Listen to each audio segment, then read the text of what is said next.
I've got something really important to share with you. So give me 5 minutes of your time. Don't waste any more time here. Give me 5 minutes and I want to speak to you about a reality that none of us can deny.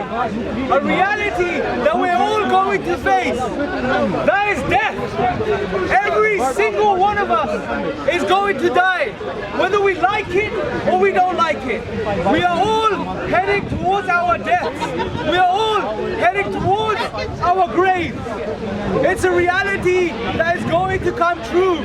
Imagine, if you like, a clock, a digital timer above your head, an invisible timer which is ticking down.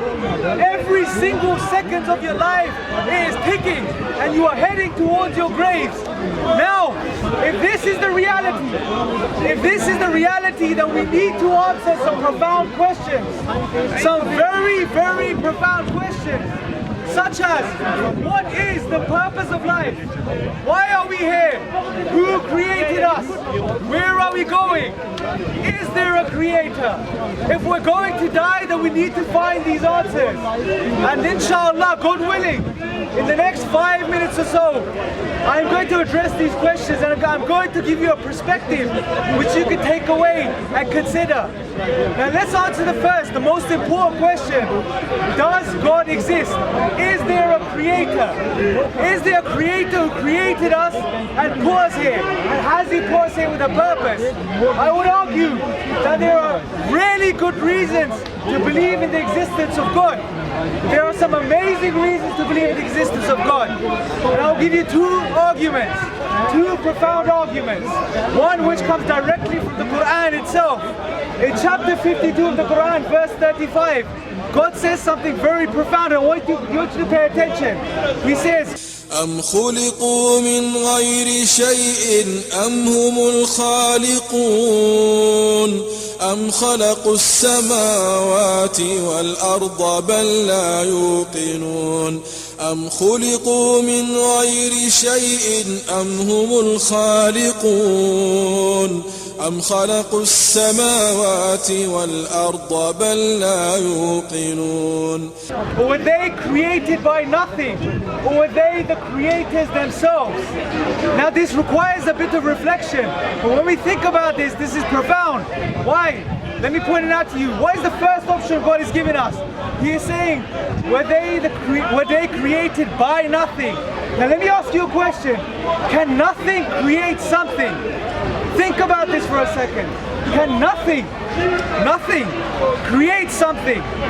Is this even possible? We are rational individuals. We have the ability to reason. Out of nothing, nothing comes. Philosophers have agreed with this concept for thousands of years.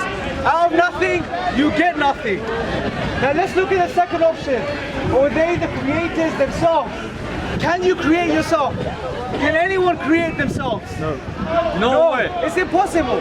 Because to create yourself, you have to exist and not exist at the same time, which is impossible. It's absolutely impossible. If someone claims this, it's almost the equivalent of claiming a conspiracy. It's absolutely impossible. What option are we left with? The only option that we're left with is that we were created. Now the scholars have said that you can apply this conceptual analysis to anything that begins to exist. We know the universe began to exist. Scientists tell us that the universe began to exist at the Big Bang. Now if this is the case, let's apply this logic to the Big Bang. Did the universe come from nothing? Could the universe come from nothing? It can't. Could the universe create itself? That's impossible. Therefore the universe was created. Now that we've established this, let's move on. Why is the Quran from God? Or is the Quran from God? And what is the reasons we believe that the Quran is from God? This creator, has he revealed something to us? I would argue he has. And the reason is because the Quran itself is a miracle. It's an absolute miracle, and I'm sure there's many of you here that have never heard of this before. There's many of you here that have probably never come across this before.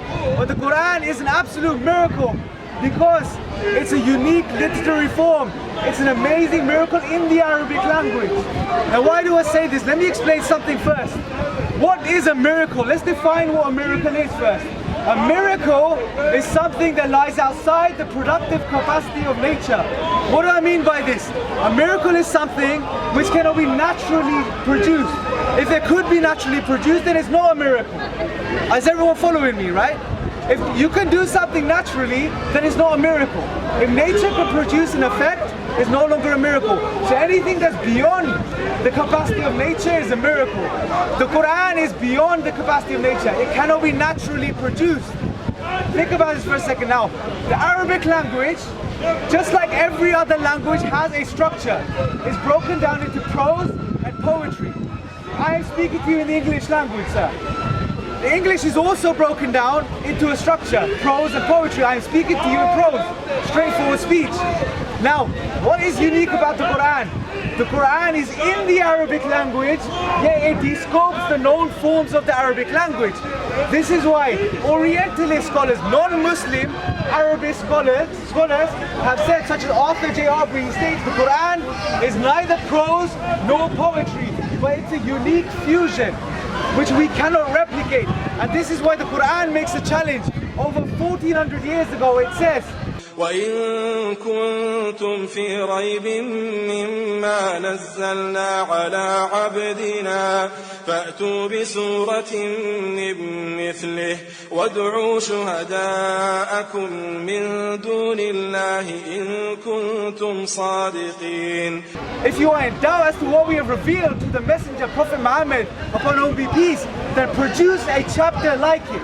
For over 1400 years, no one has been able to produce something like the Quran. This is a miracle in itself, because what book has not been replicated? Now some of you may say, well, Shakespeare is unique. Shakespeare wrote in the iambic pentameter. You would say that was unique, but people, his contemporaries, have replicated his structure and have produced the works like him. But the Quran has not been matched. And the amazing thing is, you have the finite alphabetical letters in the Arabic language. You've got the finite grammatical rules. You can exhaust all possible combinations, but you cannot produce something like the Quran. And this is a miracle, because naturally it cannot be produced.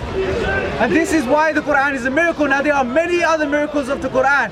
For example, there are the historical miracles of the Quran. The Quran speaks about the ruler of the Egyptians at the time of Joseph, Yusuf alayhi salam, as king, and at the time of Moses, peace be upon him, as Pharaoh. It makes this clear distinction. Now you may think this is a very trivial, small thing, but no one knew this until the discovery of the Rosetta Stone a few hundred years ago, probably within 100 years ago. They discovered the Rosetta Stone and they were able to decode the hieroglyphs. And by that, they were able to understand what the Egyptians wrote. From that, they discovered that indeed the ruler of the Egyptians was known as king at that particular time in history, and known as Pharaoh at another particular time in history.